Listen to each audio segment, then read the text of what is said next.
Hello, and welcome to this episode of the Futurum Tech webcast. This is our 5G Factor show.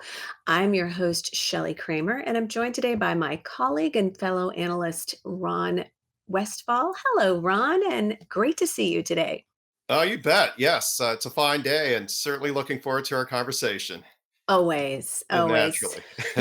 So, this 5G Factor show focuses, of course, on all things 5G. And so, we are going to talk about some key happenings in the 5G ecosystem over the course of the last week or so that we think are particularly interesting. And I'm going to start off by talking about the infrastructure bill. So, the bipartisan infrastructure bill passed in the last week.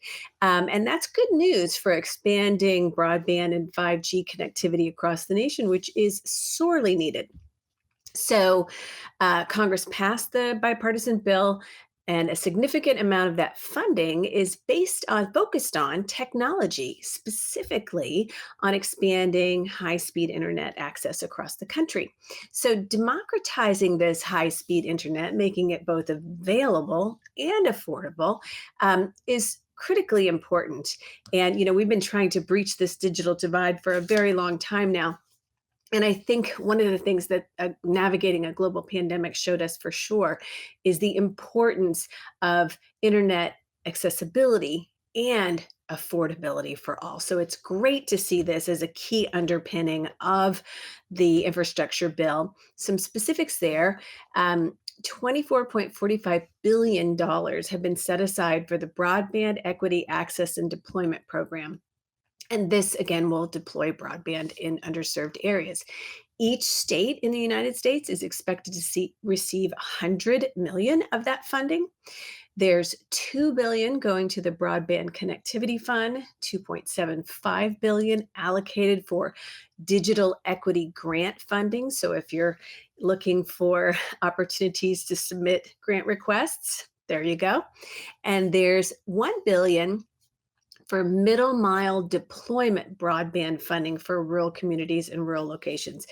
Any way you look at this, this is great news for really, especially for rural communities and underserved areas in the United States, and really an exciting step forward because I think a lot of times when we think about infrastructure, we think about roads, we think about bridges, but internet technology and connectivity is very much infrastructure. No doubt. And this has been most welcomed. It's been building up for a while. And so finally, Congress was able to pass a bill that was signed into law. And so that definitely is laying the foundation for some very important work that needs to be done in terms of just that.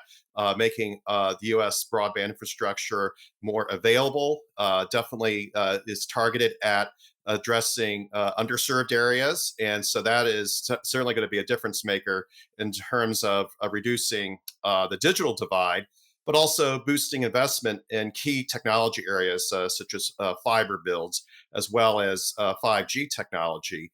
And the good news doesn't end there. I mean, the $65 billion that's allocated exclusively to broadband infrastructure is a difference maker for sure. In Right. addition, there's $5 billion that's being allocated toward smart grid upgrades. So that Right. will help actually fuel our overall broadband capabilities.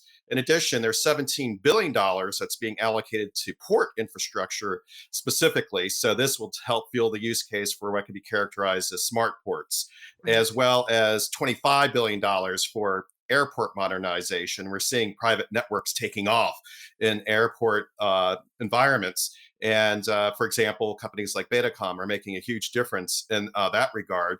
In fact, offering what is labeled a 5G as a service in terms of enabling private networking capabilities in airports specifically. And finally, $50 billion to improve our cyber defenses. Right. As well as protecting against natural disasters. So that definitely helps critical infrastructure, public safety. And so, all these billions are actually going to uh, basically form that foundation to really advance broadband here in the US. I think it's been most anticipated. And again, we're looking forward to seeing how this plays out. And I think we can make a solid bet that this will definitely be good news in terms of overall broadband capabilities, because it's not just focusing on one segment, but really across multiple segments that all, when you combine them together, will make a net new advancement for broadband. Right. Absolutely. Well, good things ahead. We are very excited about that for sure. Now we're going to move on and we're going to talk about the GSMA report called 2021 The Mobile Economy North America.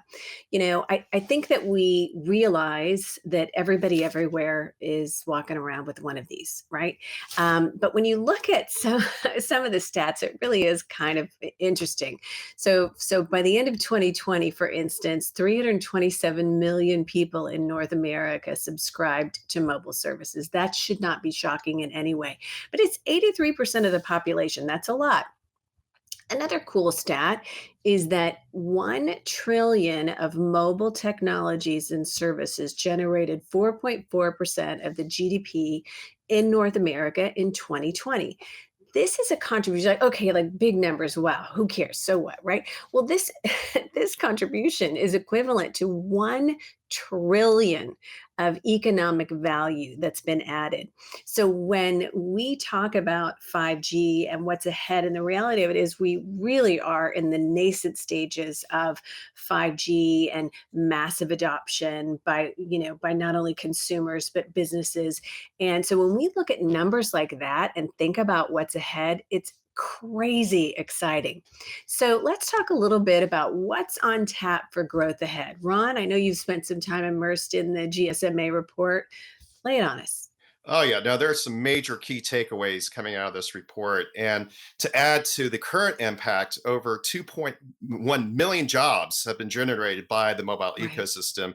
And this, again, is going to fuel what we can anticipate as significant investments in mobile infrastructure throughout North America. In fact, through the end of 2025, we can anticipate that there will be $300 billion in new investment, with 98% of that allocated to 5G. So 5G is only right. going to account for 98% of that. Only.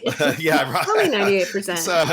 So yeah, yeah, if you're a player out there, you know where to follow the money, in other words. And so this is definitely going to have positive impacts in terms of the 5G capabilities we've been talking about for the last couple of years. Yes, the pandemic actually did create new opportunity in terms of things such as remote workforce, digital workforce applications. A lot of that was driven by fixed access, but also definitely had a play for moving 5G investments forward.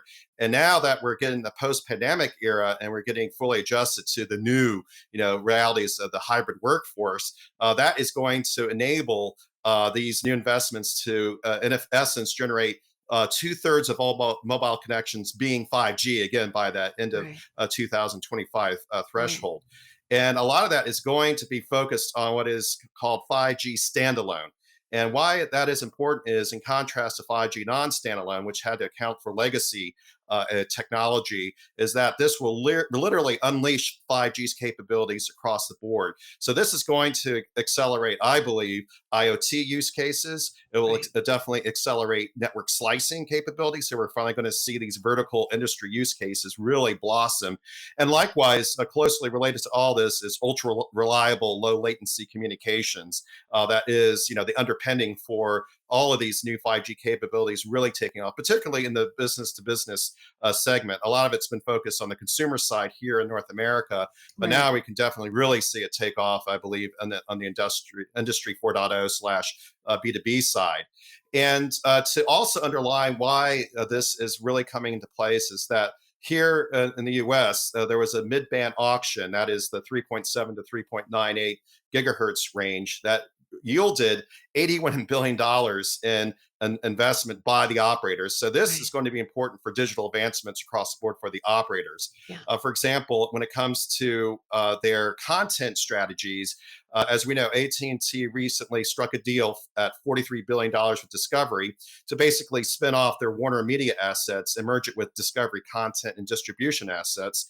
And this is now allowing them to form more alliances. And I think we can anticipate the operators are going to be more focused on forming alliances to advance their 5G content strategies versus Right. going out and buying them and looking to operate them. That can change, of course, over the next Yeah. 4 years. But for the near term, I think that is going to be the solid use case going forward. So now we see AT&T partnered with the NBA and WNBA directly Right. for their content. We on an earlier episode addressed Verizon's alliance with the NFL, Right. again taking advantage of 5G capabilities, and T-Mobile is also working with Zyter, a digital health platform, which is, I think, very interesting to also complement their smart stadium 5G use case. Right. And this is also aligning with private networking becoming more important to address that enterprise opportunity. Why is private networking becoming more critical and gaining more adoption?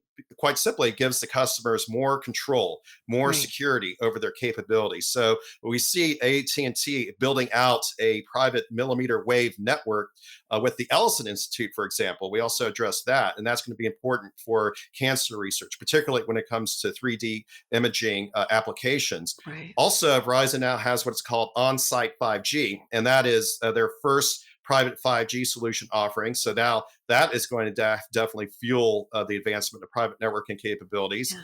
In addition, Rogers for Business, yeah, now they're offering managed services for private network solutions. And also, as we know, T-Mobile has already built out the first nationwide 5G standalone network.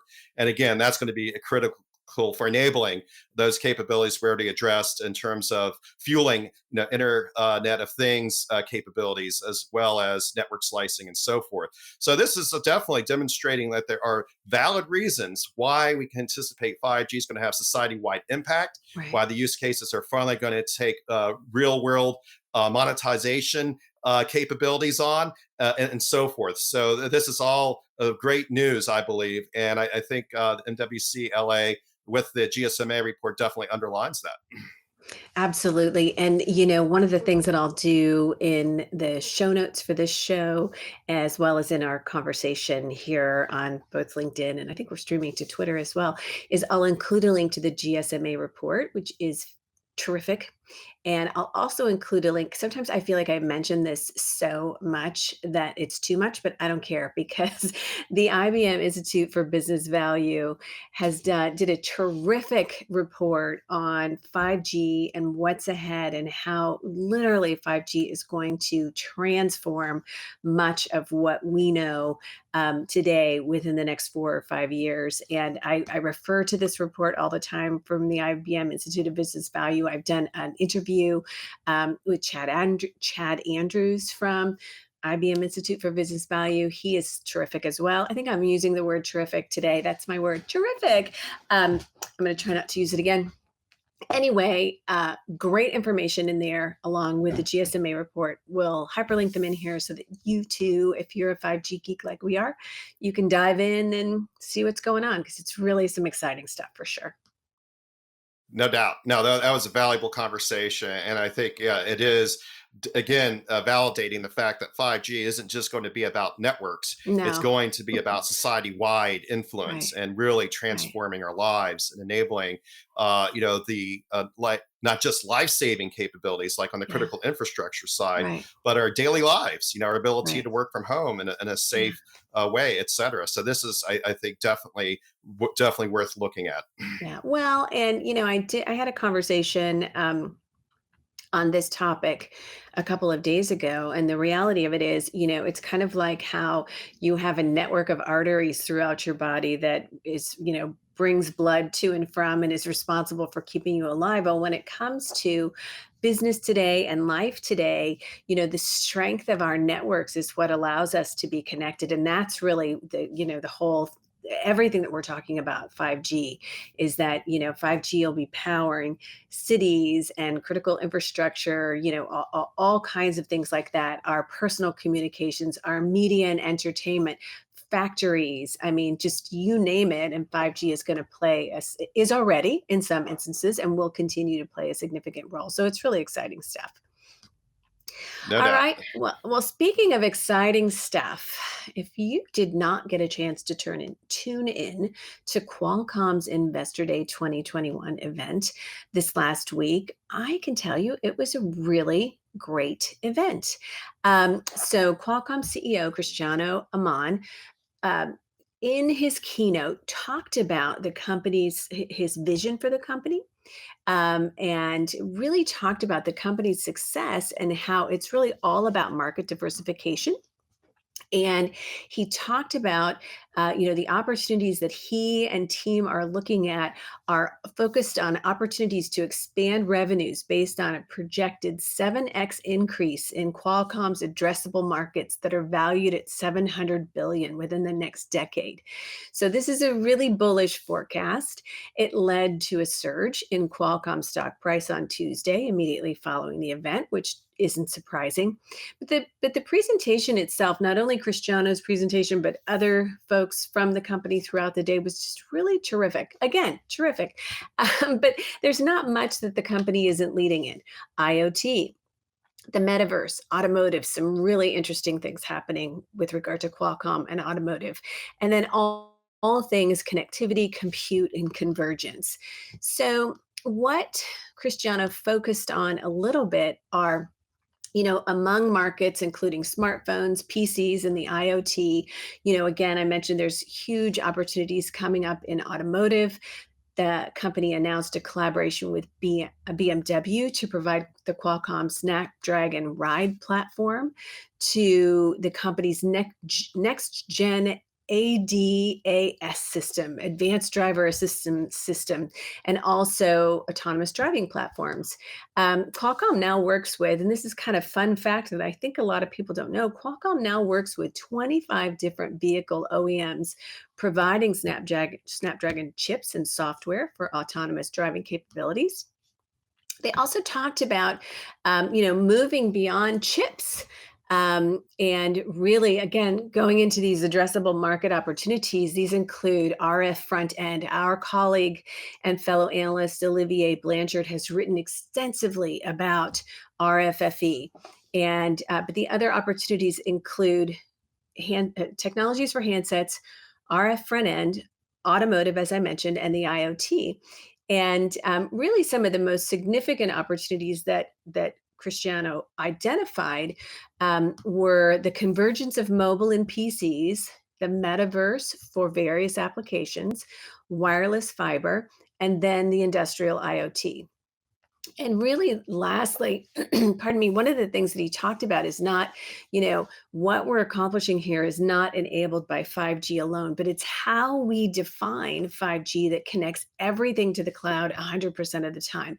And Qualcomm is positioned at the intersection of all these trends. So, really presented a great presentation looking at Qualcomm's growth beyond handsets. One of the things that we looked at in terms of growth from fiscal year 2020 to 21 in the RF front end category, they're up 76%. In the automotive category, Qualcomm's up 51%. In the IoT category, up 67%. So I'll include some screenshots from that keynote presentation and some other keynote presentations in my show notes for this. But it was a really interesting presentation. It was, it's no surprise that Qualcomm is having the success that it's having. And again, it's all about smart diversification, not focusing all your eggs, not putting all your eggs in one basket. But it was really great to see. Yeah, definitely Qualcomm is extending its overall ecosystem influence. It's stepping out beyond, okay, here, we're a chipset company, we're truly a Right, mobile ecosystem company. And I think pointing to, again, that BMW alliance, that I think also emphasized the card to cloud platform capabilities that right, Qualcomm brings to the table. And obviously, the cloud's going to be a major instrument in terms of, or capability in terms of, advancing the ADS capabilities, for example. And also, it's showing that Qualcomm's stepping up in terms of these segments. Also, right. for example, in the automotive segment, NVIDIA and Intel already had a pretty high profile, but now I think Qualcomm is definitely part of that top tier of profile players in terms of advancing automotive capabilities, whether it's autonomous driving or infotainment capabilities, you name it. anything that's going to make cars smarter and safer will definitely be most welcomed. Right. And I think it's also interesting that they're also addressing the metaverse possibility. We also argued about that, and when Facebook renamed itself Meta, Right. and I'm a little skeptical about its near-term impact. Longer term, it can have, I think, potentially more impact, Right. especially as the capabilities become more proven. I'm anticipating that you would need at least 90 milliseconds latency to make it work on a truly, regionally distributed, let alone global basis, on a Right. consistent, reliable basis. Otherwise, you get too much jitter, and I think people will be put off by it. And metaverse, there's a risk will be, 3D TVs 2.0, something very Right. hyped, people rushing out to find out more about it, and they try it out, and they're like, oh, never mind. And we saw what happened to 3D TVs, anybody Right. with one. So we'll see. Right now, I'm more skeptical about it than others. But hey, I'll definitely like to be proven wrong. I just like to see the headsets become a lot more slimmer and user friendly if Right. metaverse is really going to make inroads across the general public. So yeah, we'll wait with unbated breath. I'm right there with you. I feel like, in the last 30 days alone, perhaps the most overused term is the metaverse.